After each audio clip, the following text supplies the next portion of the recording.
Channel. तो आज हम क्लास 6 साइंस का चैप्टर 4 एक्सप्लोरिंग मैग्नेट्स बहुत ही डिटेल्ड वे में करेंगे with the help of these notes. ये नोट्स जो है ये इटसेल्फ जो है एनसीईआरटी से बनाए गए हैं।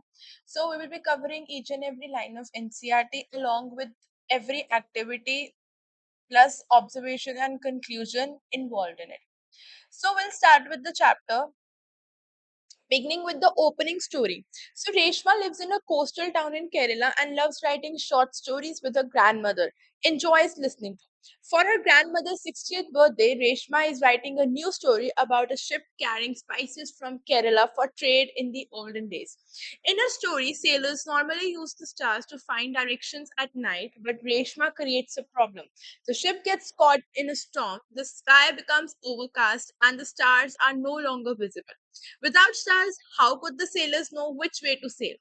Reshma herself gets stuck at this point and cannot continue the story. So, to solve this, Reshma researches on the internet and in a school library and learns that old time travelers used a device called a magnetic compass to find directions even without seeing stars. This makes Reshma think back to magnets she has already seen in daily life. Without paying close attention, pencil boxes and purses that use magnets to stay closed, and a duster in her school that has magnet built into it, so it sticks to the writing. Realizing she doesn't actually understand how any of this works, she becomes curious to learn more about magnets and magnetic compasses, which is exactly what the rest of the chapter explores. So, your NCRT basically starts with the opening story, जिसके अंदर रेशमा एक लड़की है जो एक coastal town में रहती है इन केरला में। ठीक है, वहां पे she was writing a story about a ship carrying spices. Now when a ship is moving into the sea, obviously आपको डायरेक्शंस पता नहीं चलते बिकॉज चारों तरफ पानी होता है, राइट? जो शिप है वो लैंड तक कैसे पहुंचेगी? तो जो इंस्ट्रूमेंट उस टाइम पे यूज होता था that was magnetic compass. Magnetic compass is in has magnet inside it, और मैग्नेट के बारे में हम बहुत डिटेल्ड वे में जो है आगे पढ़ेंगे, right? Now natural and artificial magnets, shapes of magnets. So, magnets used by sailors in the olden days were naturally occurring magnets called lodestones. तो ये 1 मार्क के लिए इंपॉर्टेंट है कि जो मैग्नेट्स है these are not artificial magnets, ये naturally made magnets है जिन्हें हम कहते हैं लोडस्टोन्स, और ये एंशियंट टाइम्स में डिस्कवर हुए थे। ठीक है, उसके बाद जो है लोगों ने बहुत तरह के मैग्नेट्स जो है वो बनाने शुरू कर दिए थे जब उनको पता चला कि magnets can be easily made out of iron.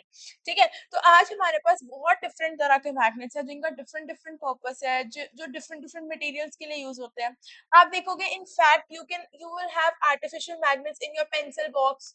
ठीक है, उसके अलावा आपके फोन फ्लिप कवर में, पट के कैच में, फ्रिज मैग्नेट्स, हर जगह आर्टिफिशियल मैग्नेट्स है। ठीक है, सो two things you have to remember. First is natural magnet that is naturally occurring in nature, जिसकी एक एग्जांपल है लोडस्टोन। और आर्टिफिशियल मैग्नेट है वो मैग्नेट जो ह्यूमंस ने बनाया है, usually from its iron and it's combinations. ठीक है, मैग्नेट्स की बहुत सारी शेप होती है। सबसे पहली शेप होती है बार मैग्नेट। बार मैग्नेट जो होता है, how does it look like? It's a straight rectangular bar. ठीक है, जो यू शेप मैग्नेट होता है it is bent into a U. ठीक है, और इसको हम हॉर्स शू मैग्नेट भी बोलते हैं। You can search all these things on Google. उसके बाद रिंग मैग्नेट जो है वो रिंग की शेप में होगा। डिस्क मैग्नेट जो है it would be in a flat round disc. ठीक है, cylindrical magnet will be in a cylindrical shape and spherical magnet will be ball shape या स्फीयर शेप। ठीक है, so the textbook makes an important point here, that is on page number 78. So page number 78 on your textbook says humans have made me in different shapes and sizes as per their requirement. My poles always occur in pairs, no matter my shape. In other words, whatever shape a magnet is given, it will still always have exactly two poles. So this will be covered further in section 4 in your textbook. Moving on, do magnets stick to objects made of certain materials only? So the third topic comes on magnetic and non-magnetic materials. So this section is entirely built around your activity 4.4, which is basically used to discover कि कौन से materials जो है वो magnet की तरफ attract होते हैं और कौन से नहीं होते हैं। ठीक है, so the aim of the activity is to find out by testing everyday objects कि कौन से जो है magnet के साथ attached या magnet की तरफ attract होते हैं। So for the materials required, you will require some everyday objects, जिसके अंदर एक बार magnet आता है, फिर कुछ everyday objects आते हैं जैसे आपका pencil, eraser, nail, paper clip, coiled wire, key, sharpener, pins, तो आप देखोगे कि all these things are made up of different different materials, ठीक है। इसके बाद आपने वो ऑब्जेक्ट्स को कलेक्ट करना है, उसके बाद आपने प्रिडिक्ट करना है कि वेदर जो ऑब्जेक्ट है वो मैग्नेट को स्टिक करता है कि नहीं करता है, ठीक है।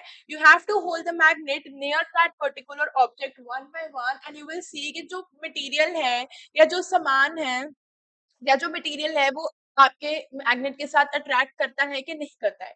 You have to observe and record your observation. तो on the basis of the observation and recording आप देखोगे कि कुछ मटेरियल्स जो है they will get attracted, like यहाँ पे जहाँ पे यस है they will get attracted to the magnet, rest of them are not getting attracted. तो ऐसा क्यों है? ऐसा इसीलिए है कि कुछ ऑब्जेक्ट्स जो है वो ऐसे मटेरियल्स से बने हुए हैं जो मैग्नेट की तरफ अट्रैक्ट हो जाए। ऐसे मटेरियल्स को हम कहते हैं magnetic material. For example iron, steel, apart from that again iron, steel. तो आप यहाँ पे देखोगे मटेरियल, तो ये सारे जो है जो ऑब्जर्वेशन जिनका यस आ रहा है मतलब वो मैग्नेट की तरफ अट्रैक्ट हो रहे हैं and that is your magnetic material. कौन सा मटेरियल है जिसमें आपकी ऑब्जर्वेशन नो आ रही है मतलब वो मैग्नेट की तरफ अट्रैक्ट नहीं हो रहे हैं, so those are non magnetic material, जैसे वुड, रबर, कॉपर, ठीक है। Moving on to the observation, तो आप देखोगे कि जब आप मैग्नेट को हर ऑब्जेक्ट के पास लेकर आओगे, कुछ जो है ऑब्जेक्ट मैग्नेट के साथ स्टिक कर जाएंगे, while अदर्स जो है वो उससे दूर रहेंगे, ठीक है, and they will not get stick to the magnet, ठीक है। कंक्लूजन ये है कि जो मटेरियल्स है जो मैग्नेट की तरफ अट्रैक्ट करते हैं those are called magnetic materials, ठीक है। So iron and steel are confirmed as magnetic material, और जो मटेरियल है जो नहीं अट्रैक्ट करते towards a magnet those are called non magnetic materials, जैसे वुड, रबर, प्लास्टिक, ठीक है। ये सब जो है ये आपके मैग्नेट के साथ अट्रैक्ट नहीं करते हैं, ठीक है। So the text book states this directly after the activity कि जो मेटल आयरन है it is a magnetic material, nickel and cobalt are other metals that are also magnetic.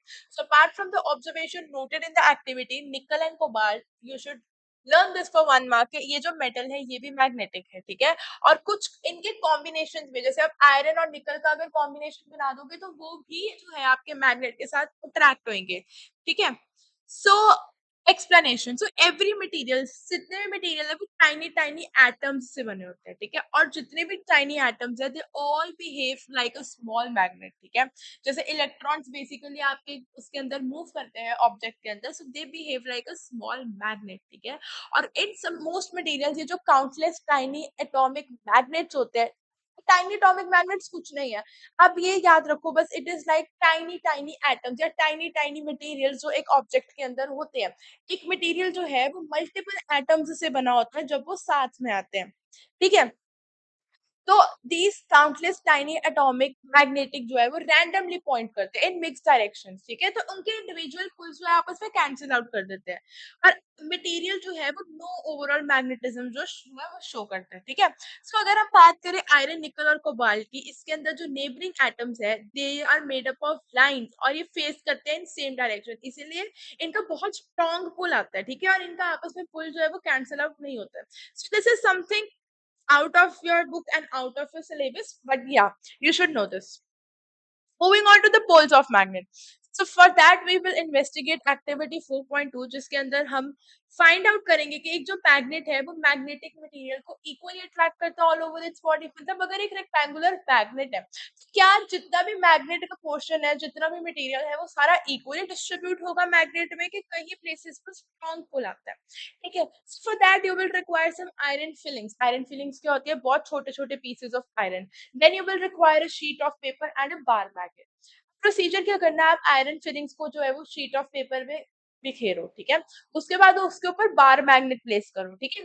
Paper को टैप करो जेंटली, ठीक है, ताकि आयरन फिलिंग्स एक जगह इकट्ठी हो जाए। आप ये चीज ऑब्जर्व करोगे कि जो आयरन फिलिंग्स है वो पूरे मैग्नेट पे यूनिफॉर्मली जो है वो स्टिक नहीं हो रही है, ठीक है। आप देखोगे कि कुछ ऐसे प्लेसेस होंगे आपके मैग्नेट में जहाँ पे ज्यादा आयरन फिलिंग्स जो है वो स्टिक हो रही है as compare to the entire body. Observation ये है कि जो आयरन फिलिंग्स है that do not stick evenly on all over the bar magnet, ठीक है। बहुत सारी फिलिंग्स जो है मतलब क्लस्टर मतलब ग्रुप में thickly two ends of bar magnet पे फॉर्म कर रही है, ठीक है। That is forming a fuzzy clump. Fuzzy clump क्या होता है? क्लम्प मींस ग्रुप, मतलब iron filings two ends of the bar magnet में ज्यादा है, ठीक है। Middle portion of the magnet में बहुत कम फिलिंग्स है, ठीक है, और मिडल जो है वो ऑलमोस्ट बेयर लग रहा है। What do you mean by bare? Bare मतलब खाली। So the text book character asks that if we repeat this activity with the magnets of other shapes, क्या हमारे पास सेम रिजल्ट आएगा? एंड यस, अगर आप यू शेप मैग्नेट के साथ करोगे या रिंग मैग्नेट के साथ करोगे, ठीक है, feelings again cluster most heavily near the ends rather than the middle. तो जो आपका क्लस्टर है वो ज्यादा कहाँ बनेगा? आपके एंड्स पे बनेगा rather than the entire body. we form a confusion कि जो दो ends of a magnet होते हैं, the two ends of a magnet जहाँ पे attraction strongest होता है, उन्हें हम कहते हैं poles of the magnet। और हर magnet के exactly two poles होते हैं, एक होता है north pole और एक होता है south pole। आप ये observe करोगे कि जितनी भी iron fillings है वो ज्यादातर ये magnet के poles पे जो है वो stick करेगी, whatever the shape is। आपका रिंग मैग्नेट है, बार मैग्नेट है, यू मैग्नेट है, कोई भी तरह का मैग्नेट है, आपकी जो आयरन फीलिंग्स है वो इन्हीं दो पोल्स पर जो है ज्यादा स्टिक करेंगे। So north pole and south pole actually क्या है? बार मैग्नेट के या किसी भी मैग्नेट के दो एंड्स होते हैं, ठीक है। एक एंड जो है वो नॉर्थ पोल होता है और जो दूसरा एंड होता है दैट इज योर साउथ, ठीक है। As shown in the activity, जो पुल है वो पोल्स पे स्ट्रॉन्गेस्ट होता है और मिडल ऑफ द मैग्नेट में इतना स्ट्रॉन्ग नहीं होता है, ठीक है। फिर उसके बाद एक बहुत इंपॉर्टेंट टॉपिक है कि can we find a magnet with a single पोल।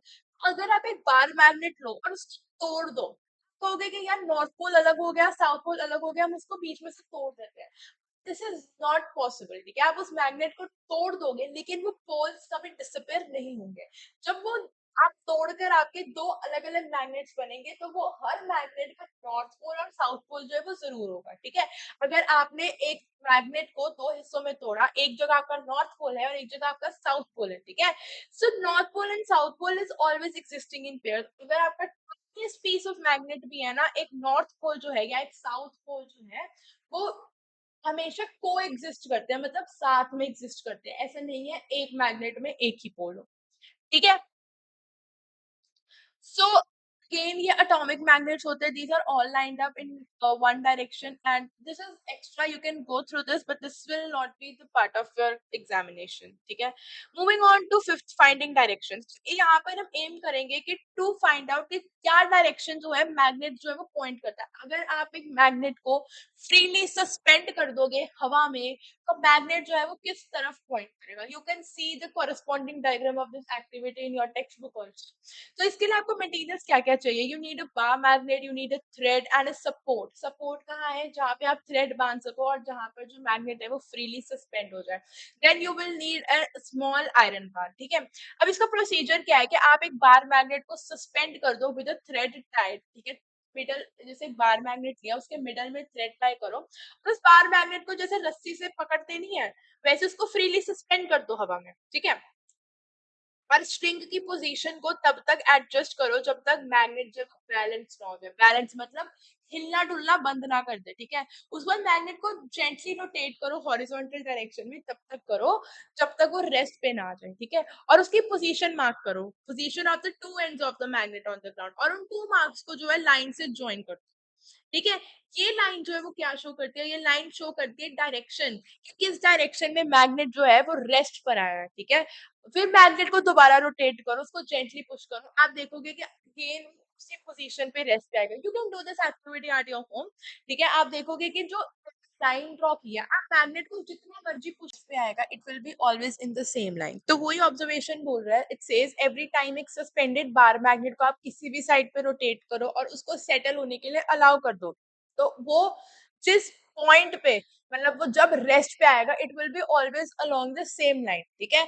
एक पर्टिकुलर एंड जो है वो मैग्नेट का वो जियोग्राफिक नॉर्थ, जियोग्राफिक नॉर्थ का क्या मतलब है कि जो अर्थ है वो इटसेल्फ एक जाइंट मैग्नेट है। आपको पता होगा कि अर्थ जो है बहुत सारी चीजें अपने अंदर जो है वो ट्रैक करती है, जैसे एस्टेरॉइड्स हो गया, मीटियोर्स हो गया। तो ये अर्थ के अंदर क्यों आता है? बिकॉज अर्थ के अंदर एक मैग्नेटिक फील्ड होता है, ठीक है। सो जब आप मैग्नेट को फ्रीली सस्पेंड करते हो तो एक पर्टिकुलर एंड जो है वो हमेशा नॉर्थ साइड पे फेस करेगा। जियोग्राफिक नॉर्थ का क्या मतलब होता है? जो अर्थ की नॉर्थ डायरेक्शन है। और जो दूसरी साइड है that would always face geographic south direction, जो अर्थ का साउथ पोल है, ठीक है। आप उसको नजिंग एंड रीसेटल करने की कोशिश करो, उसको रीसेटल होने दो, आप देखोगे it will be always along the same line. Right. So conclusion है कि एक freely suspended magnet always comes to rest along the north south direction. नॉर्थ साउथ डायरेक्शन किसका? अर्थ का। So this behaviour is unique to magnets. एक ordinary magnet या unmagnetized piece of iron जो है वो ये शो नहीं करेगा, ठीक है। अब the end of the magnet, जो मैग्नेट जो है नॉर्थ साइड पे पॉइंट करेगा, that would be called north seeking pole, या सिंपली उसको नॉर्थ पोल बोल सकते हैं। और जो एंड है जो साउथ साइड पे करेगा पॉइंट, उसको हम कहते हैं साउथ सीकिंग पोल, या उसको सिंपली साउथ पोल कह सकते हैं, ठीक है। So the textbook explains the reason directly. A freely suspended magnet rests along the north-south direction because our Earth itself behaves like a giant magnet. ठीक है? This I have already explained. अब ये explanation है कि अर्थ जो है, अर्थ का जो earth is divided into different layers, ठीक है। आप देखोगे कि जो डीपेस्ट लेयर है अर्थ की, दैट इज कॉल्ड कोर, और उसके अंदर बहुत ही हॉट लिक्विड आयरन होता है एंड निकल होता है, ठीक है।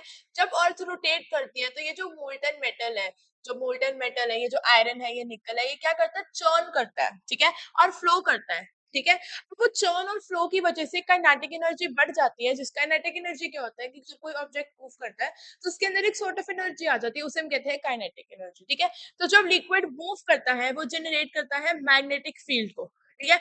और ये मैग्नेटिक फील्ड जो है वो सिमिलर वे है जो मैग्नेट के अंदर मैग्नेटिज्म होता है, ठीक है। और इसकी वजह से, ये चर्निंग और इस फ्लोइंग की वजह से, इस ओवरऑल इफेक्ट की वजह से अर्थ जो है वो it behaves like a giant and invisible power magnet, ठीक है, जो पोल टू पोल रन करता है, right. Moving on to the next topic, the magnetic compass. अब जो प्रॉपर्टी हमने डिस्कवर किया एक्टिविटी 4.3 पे कि एक freely suspended magnet is always allowed to settle in the north south direction, so it is very practically possible to test this with the help of a magnetic compass, ठीक है। Magnetic compass क्या है? आपने देखा होगा कि जब ships पे जाते हैं, जो सामान जाता है या शिप्स पे जो लोग जाते हैं, दे यूज कंपास, क्योंकि पानी के अंदर you can not define the direction या सिग्नल्स नहीं होते वहां पे। So for in those cases magnetic compass जो है वो यूज किया जाता है। मैग्नेटिक कंपास क्या है? उसके अंदर एक नीडल होती है, ठीक है, उसके अंदर एक नीडल होती है, that is a magnet. So basically एक मैग्नेट होता है that is in the shape of the needle, और उसको कंपास में माउंट किया जाता है, मतलब ऐसे ज्वाइन किया जाता है कि वो फ्रीली रोटेट कर सके, ठीक है। जब आप एक कंपास को प्लेस करते हो थोड़ी देर के लिए और आप देखते हो कि नीडल रोटेट होती है, जब वो सेटल होती है, ठीक है, you will see that the needle is always settling pointing in the north south direction, ठीक है। जो कंपास बॉक्स है, द डायल है, वो जेंटली रोटेट करता है, तब तक रोटेट करता है जब तक जो कंपास के ऊपर नॉर्थ साउथ डायरेक्शन है वहां पर जाके नीडल जो है वो रुक ना जाए, ठीक है। अब एक कंपास बिल्ड कैसे किया जाता है? इट्स सिंपल कि कंपास के अंदर एक सर्कुलर बॉक्स लो, उसके अंदर एक नीडल शेप मैग्नेट डाल दो जो बैलेंस है, बैलेंस ऐसे है कि वो फ्रीली रोटेट कर सकती है, ठीक है। फिर उसके बाद एंड ऑफ द नीडल को जो है that settles pointing north is usually painted red, और जो डायल है उसके अंदर सारी डायरेक्शंस मार्क होती है। आप देखोगे north south, north east, north west, ये आप सब ये जो चीजें होती है कि मार्क होती है। Moving on to activity 4.4 that says let us construct building your own compass needle. तो हम खुद का कंपास नीडल बना सकते हैं। तो इसके अंदर what are the materials required? It is cork piece, an iron sewing needle, a permanent bar magnet, a glass bowl and water. Moving on to the procedure, तो सबसे पहले आपने क्या करना है, जो आपकी आयरन स्विंग नीडल है, ठीक है, जिससे कपड़े सिलते हैं, वो नीडल लो, उसको वुडन टेबल पे रखो। फिर इसके बाद अपने हाथ में जो है वो मैग्नेट पकड़ो। मैग्नेट को क्या करो, एक पोल मैग्नेट का एक एंड ऑफ द नीडल के साथ रखो, ठीक है। उस मैग्नेट को नीडल के अलोंग जो है वो मूव करो एक डायरेक्शन में, ठीक है। जब आप नीडल के एंड में पहुंच जाओगे, डोंट कम बैक, ठीक है, या मैग्नेट को लिफ्ट नहीं करना, ठीक है। उसके बाद क्या करोगे, उसी सेम एंड पे वो मैग्नेट को वापस ले आओ, ठीक है। जब वो मैग्नेट को वापस ले आओगे, आपको फिर से बिल्कुल एंड तक जाना है, and you have to repeat this process for 30 to 40 times. 30 to 40 times के बाद आप उस नीडल के पास आयरन का कुछ रख दो, जैसे सेफ्टी पिन रख दो या आयरन की फिलिंग्स रख दो। आप देखोगे कि वो अट्रैक्ट हो जाएगी नीडल की तरफ। क्यों? Because when you have repeated the process for 30 to 40 times, जो नीडल है उसके अंदर मैग्नेटिक प्रॉपर्टीज आ गई है, ठीक है। उसके बाद क्या करो, नीडल को हॉरिजॉन्टली थ्रू द कॉर्क, मतलब कॉर्क क्या होता है, बेसिकली एक वुडन पीस होता है, उस नीडल को बहुत हल्के से उस कॉर्क के थ्रू पास कर दो, ठीक है। कॉर्क को जो है फ्लोट होने दो ग्लास बोल में, ठीक है, उसको फ्रीली रख दो, ठीक है। और इस तरह रखो कि जो नीडल है वो वाटर लेवल से ऊपर रहे, क्योंकि मे बी मैग्नेटिक एनर्जी है जो वो अफेक्ट कर जाए इन वाटर, ठीक है। आप देखोगे कि जब नीडल जो है फ्रीली रोटेट कर रही है और जब नीडल जो है वो रेस्ट पे आएगी, ठीक है, it will be always pointing towards the north south direction.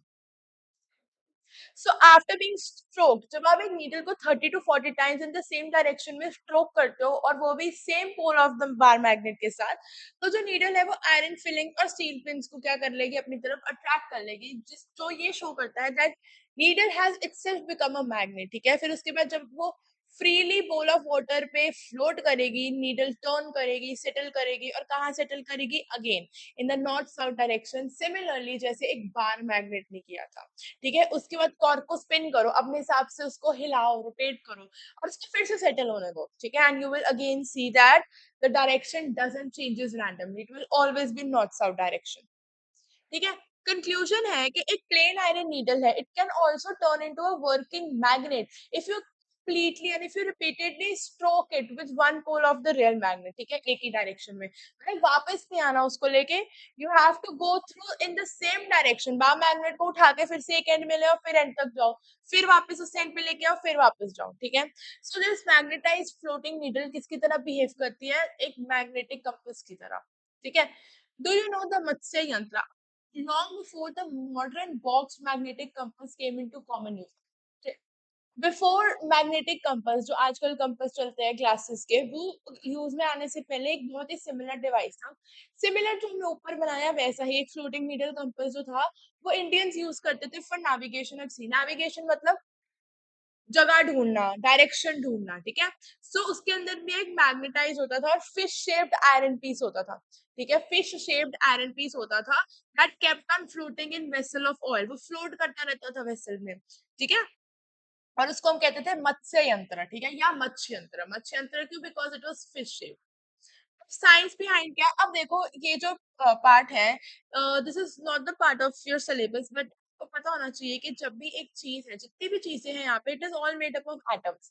जितनी भी नॉन लिविंग चीजें हैं वो सारी जो है वो एटम से बनती है। तो जब एटम्स के अंदर एनर्जी आती है, जब वो फ्रीली मूव करते हैं बहुत तेज तेज, तो उसके अंदर एक मैग्नेटिक एनर्जी जो है वो आ जाती है। ठीक है, दो तरह के मैग्नेट होते हैं, एक होता है टेम्पररी मैग्नेट, एक होता है परमानेंट मैग्नेट।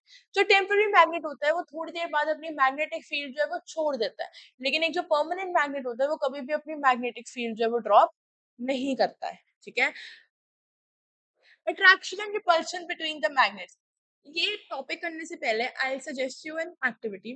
आप दो मैग्नेट्स लो, ठीक है, और उनको पोल टू पोल रखो। ठीक है, take a pair of bar magnets. ठीक है, उसके बाद आप क्या करो, उस मैग्नेट्स को साथ साथ रखो। ठीक है, आप देखोगे कि एक बारी वो अट्रैक्ट कर जाएगा, एक बारी वो रिपेल कर जाएगा। रिपेल का मतलब दूर हो जाएगा। अगर आप और भी क्रॉस क्रॉस करके ऑब्जर्वेशन निकालोगे तो आप देखोगे कि कुछ केसेस में मैग्नेट जो है वो एक दूसरे को पुल करेंगे। ठीक है, एक दूसरे के पास जाएंगे, और इन अनदर केसेस वो एक दूसरे को पुश करेंगे, एक दूसरे से दूर जाएंगे। राइट, अब आपने ये चीज याद रखनी है, the like poles always repel. मतलब अगर दो मैग्नेट्स हैं, ठीक है, और अगर आप एक मैग्नेट का नॉर्थ पोल जो है दूसरे मैग्नेट के नॉर्थ पोल के साथ जोड़ने की कोशिश करोगे तो वो जुड़ेगा नहीं, इट विल पुश अवे। ठीक है, तो दूर जाएगा, वो रिपेल होगा। ठीक है, वेर एज अगर आप एक मैग्नेट का नॉर्थ पोल दूसरे मैग्नेट के साउथ पोल के पास रख दोगे तो वो जो है वो अट्रैक्ट करेगा। ठीक है, so you have to remember कि जो अनलाइक पोल्स है दो मैग्नेट्स के, जैसे north of one and south of the other, attract करेगा एक दूसरे की तरफ। और जो लाइक पोल्स है दो मैग्नेट्स के, जैसे नॉर्थ नॉर्थ हो गया या साउथ साउथ होएगा, दे विल रिपेल। ठीक है, now compass needle needs a bar magnet। ठीक है, आप तो check whether the compass needle behaves the same way as the bar magnet। तो इसके लिए आप एक मैग्नेटिक कंपास ले लो और एक बार मैग्नेट ले लो। ठीक है, फिर आप क्या करो, मैग्नेटिक कंपास को एक हॉरिजॉन्टल सरफेस पे प्लेस कर दो और उसको तब तक वहां रखो जब तक नीडल जो है वो रेस्ट पे ना आ जाए। ठीक है, स्लोली क्या करो, बार मैग्नेट का नॉर्थ पोल जो है, बार मैग्नेट का नॉर्थ पोल जो है वो कंपास नीडल के नॉर्थ पोल के पास लेकर जाओ। केयरफुली ऑब्जर्व करो। ठीक है, आप देखोगे कि नीडल जो है वो डिफ्लेक्ट करेगी, मतलब वो अपनी डायरेक्शन चेंज कर लेगी। क्यों चेंज कर लेगी, हमने ऊपर पढ़ा था कि मैग्नेट चाहे कोई भी हो, पा मैग्नेट हो, रिंग मैग्नेट हो, या क्यू शेप्ड मैग्नेट हो, या कोई भी मैग्नेट हो, या कोई कंपास ही क्यों ना हो, कंपास भी आफ्टर ऑल मैग्नेट ही है उसके अंदर। ठीक है, तो हमेशा लाइक पोल जो है वो हमेशा रिपेल करेंगे। इसीलिए जब आप बार मैग्नेट का नॉर्थ पोल जो है वो कंपास नीडल के नॉर्थ पोल के पास लेके जाओगे, तो जो नीडल है अंदर वो डिफ्लेक्ट कर जाएगी। ठीक है, और आप सेम एक्टिविटी करो, अब आप क्या करो, बार मैग्नेट के साउथ पोल को लेकर जाओ नॉर्थ पोल के पास, तो आप देखोगे कि वो क्लोजर जाएंगे एक दूसरे के, ठीक है। तो ऑब्जर्वेशन है कि जब बार मैग्नेट का नॉर्थ पोल जो है वो कंपास नीडल के नॉर्थ एंड के पास जाता है, तो जो नीडल है वो डिफ्लेक्ट कर जाती है। क्यों डिफ्लेक्ट कर जाती है? बिकॉज इट इज रिपेलिंग, वो मैग्नेट से दूर जाने की कोशिश कर रही है, ठीक है। और जब आप एक बार मैग्नेट का साउथ पोल जो है वो कंपास नीडल के पास लेके आओगे, तो जो नीडल है क्लोजर मूव करेगी, ठीक है। कंक्लूजन सेम है कि जो कंपास नीडल है वो इटसेल्फ एक स्मॉल मैग्नेट है, तो इसीलिए वो मैग्नेटिक प्रॉपर्टी को ओबे करेगा। कौन सी मैग्नेटिक प्रॉपर्टी? के like poles repel and unlike poles attract. Then let us investigate, does a barrier block the magnetic effect? अभी बहुत इंपॉर्टेंट एक्टिविटी है। हमने पढ़ा था कि कुछ मटेरियल्स जो होते हैं वो मैग्नेटिक होते हैं, कुछ मटेरियल्स जो होते हैं वो नॉन मैग्नेटिक होते हैं, ठीक है। मैग्नेटिक मटेरियल्स जो है वो मैग्नेट की तरफ अट्रैक्ट कर जाते हैं, और जो नॉन मैग्नेटिक मटेरियल्स है वो मैग्नेट की तरफ अट्रैक्ट नहीं करते। क्या करना है? You take a magnet and compass setup, ठीक है। एक पीस ऑफ वुड लो, एक कार्डबोर्ड शीट लो, एक थिन प्लास्टिक शीट या थिन ग्लास शीट, व्हाटएवर। क्या करो कि आपने ये एक्टिविटी 4.6 की थी ना ऊपर, ठीक है। आपने क्या किया था? आप बार मैग्नेट को कंपास के पास लेके गए थे, तो चेक की नीडल डिफ्लेक्ट करेगी कि नहीं करेगी। बार मैग्नेट लो, एक कंपास लो, दोनों को डिस्टेंस में रखो, दोनों उसके बीच में कार्डबोर्ड लगा दो, ठीक है। कार्डबोर्ड शीट लगा दो। हमें पता है कार्डबोर्ड शीट जो है वो नॉन मैग्नेटिक मटेरियल, तो वो मैग्नेट की तरफ अट्रैक्ट नहीं हो, राइट। तो ये देखोगे कि जब आपने कार्डबोर्ड लगाया, फिर भी फिर भी जो है नीडल सेम वे में जो है बिहेव कर रही है, ठीक है। अगर आपने वुड लगाया तो कोई चेंज नहीं है, नीडल सेम वे में डिफ्लेक्ट हो रही है जैसे ऊपर हो रही थी। अगर आपने कार्डबोर्ड लगाया तो सेम वे में डिफ्लेक्शन हो रही है, कोई चेंज नहीं है। तो ये क्या ऑब्जर्वेशन है? ये ऑब्जर्वेशन है कि वुड, कार्डबोर्ड, प्लास्टिक, ग्लास, कुछ भी हो, कुछ भी हो, कोई भी नॉन मैग्नेटिक मटेरियल हो, वो कभी भी जो है मैग्नेटिक इफेक्ट को वीक नहीं करती है। मैग्नेटिक इफेक्ट जो वो है उतना ही रहता है। It doesn't, if you put barrier of a non magnetic material, it will not disturb the magnetic field of a magnet, ठीक है। वो मैग्नेटिक फील्ड को अफेक्ट नहीं करेगी, मैग्नेट सेम वेज में जो है वो रिएक्ट करेगा, ठीक है। अट्रैक्शन एंड रिपल्शन, इसकी एक्सप्लेनेशन क्या है कि अट्रैक्शन एंड रिपल्शन जो है वो इनविजिबल मैग्नेटिक फील्ड की वजह से होती है, that is around the magnet. हमें पता है earth is a giant magnet, ठीक है। तो मैग्नेट की मैग्नेटिक फील्ड भी है अर्थ के अंदर, ठीक है। तो आप देखोगे कि अगर हम नॉन मैग्नेटिक मटेरियल्स रखोगे, ठीक है, so it will not affect the magnetic field, ठीक है, right. And this is exactly why a decorative magnet can hold a note through the painted metal और plastic skin of the fridge door. भी आप देखोगे कि एक fridge door के ऊपर आप प्लास्टिक के ऊपर वो मैग्नेट जो है वो चिपका सकते हो। क्यों चिपका सकते हो? बिकॉज अगर आपका फ्रिज प्लास्टिक का है तो प्लास्टिक जो है बीइंग नॉन मैग्नेटिक मटेरियल वो मैग्नेटिक फील्ड को डिस्टर्ब नहीं करेंगे। All right, moving with fun with magnets. Now, after learning about magnets, Reshma sets up several fun activities using magnets at a school fair. ठीक है? So, one is making a garland. अब उसने क्या किया कि बार magnet को एक held up किया और पेपर क्लिप्स जो है या यू क्लिप्स जो है उनको चेन कर दिया साथ में, like to make a garland out of flowers. इसके अंदर पेपर क्लिप से जो है शी मेड अ गार्लैंड। वो क्यों करती है? एक क्लिप जो है वो मैग्नेट को टच किया, वो बार मैग्नेट को टच किया, ठीक है। बार बार स्ट्रोक हुआ, बार बार स्ट्रोक हुआ, बार बार इन कांटेक्ट आया, तो आप देखोगे कि क्लिप के अंदर जो पेपर क्लिप है उसके अंदर भी मैग्नेटिज्म आ जाएगा, उसके अंदर भी मैग्नेटिक फील्ड आ जाएगी। तो जब उसके अंदर मैग्नेटिक फील्ड आ जाएगी, it would be able to hold another clip. Clip although एक मैग्नेटिक मटेरियल है लेकिन एक मैग्नेट नहीं है, ठीक है। तो इसीलिए हमने उसको पहले मैग्नेट बना दिया बार मैग्नेट के कांटेक्ट में लाके, ठीक है। When a steel balls escaping a maze, क्या करना है? कार्डबोर्ड लेना, you have to cut the cardboard in such a way कि उसके ऊपर एक मेज बन जाए। मेज पता है क्या होता है? इट्स अ पैटर्न, ठीक है। एक मेज होता है जिसके अंदर बहुत सारे पजल होता है और आपने वो स्टील बॉल को स्टार्ट टिल एंड तक लेकर जाना होता है, ठीक है। स्टील बॉल को आप उस मेज के अंदर रख दो, मैग्नेट को कार्डबोर्ड के नीचे रखो। आप देखोगे कि जब आपने मैग्नेट को कार्डबोर्ड के नीचे रखा है, आप मैग्नेट को ड्रैग करोगे, साथ साथ आपका स्टील बॉल भी ड्रैग होगा। कैसे? देखो कार्डबोर्ड जो है वो नॉन मैग्नेटिक मटेरियल है ऑल्दो, लेकिन हमने पढ़ा था it will not affect the magnetic field of a magnet. तो जब आप मैग्नेट आप यूज कर रहे हो कार्डबोर्ड के नीचे, उसकी मैग्नेटिक फील्ड जो है वो डिस्टर्ब नहीं हो रही है and steel ball is moving very easily, right. जब picking a paper clip out of water, ये भी बहुत इजी है। आपका पेपर क्लिप जो है वो पानी में गिर चुका है, क्या करो? ग्लास के बाहर मैग्नेट को होल्ड करो। अब जैसे जैसे मैग्नेट को हल्का हल्का ऊपर लेके आओगे ग्लास के साथ साथ, पेपर क्लिप भी साथ साथ जो है वो बाहर आ जाएगा, ठीक है। अगेन ग्लास जो है, ठीक है, being a non magnetic material, लेकिन वो मैग्नेटिक फील्ड इफेक्ट नहीं करेगा। Then two matchbox magnet cars. अब टू टॉय कार्स लो, that is build with a magnet, ठीक है, फिर आप एक दूसरे की तरफ उसको पुश करो, पुल करो। The push and pull will depend upon the poles. हमें पता है like poles repel and unlike poles attract, ठीक है। तो जब आप अनलाइक पोल्स आएंगे, नॉर्थ पोल और साउथ पोल आएगा, दो मैग्नेट, तो वो कार्स आपस में क्या कर जाएंगी, अट्रैक्ट कर जाएंगी, ठीक है। बहुत सारे मैग्नेट्स में जो north and south poles it is marked with letter N and S, ठीक है। और बहुत सारे दूसरे मैग्नेट्स में नॉर्थ पोल जो है it is shown with white dot, ठीक है, और sometimes painted red and south pole is painted blue. Different magnets have different mechanisms, ठीक है।